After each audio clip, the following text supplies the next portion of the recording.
Okay, my name is Carol Walter. I am a taxpayer, a citizen, a parent of kids who went through the entire school system, and I'm on the Board of Selectmen. And I just thought I'd relate the way that this budget discussion went at the Board of Selectmen when we were approached with it. And John Giannotti and I both actively tried to reduce the education budget, not by very significant amounts, but we were repeatedly, our motions were not approved and passed on. But just for the record, John and I were not in agreement with the budget that's been presented tonight.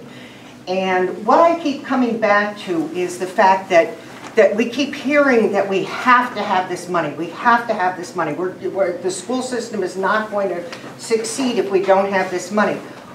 Well, you know what?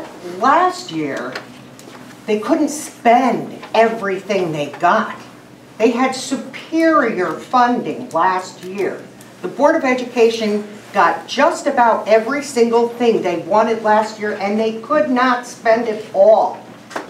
There was a $400,000 surplus. When it was returned to the town, it was whittled down to about $40,000, but they could not spend the budgeted amount that they were given.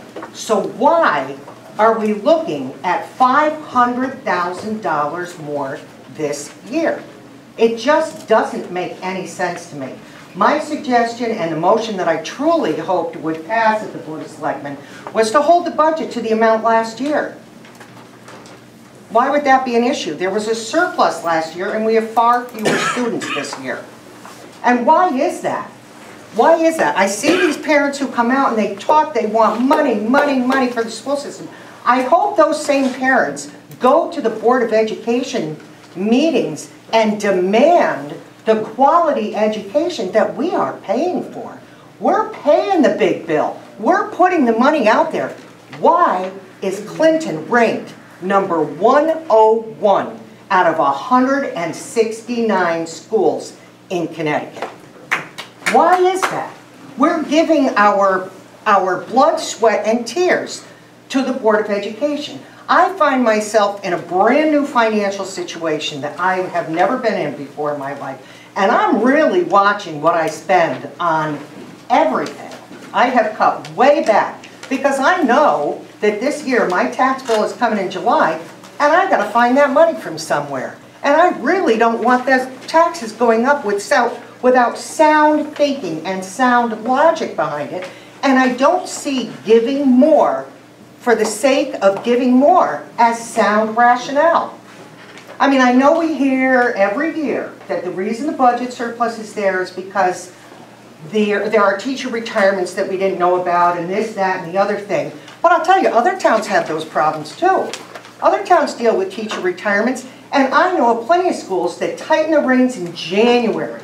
In January, they look at what they have and they look at what their expenditures are for the rest of the year, and they back up. They hold on. They don't spend anything that they don't need to spend.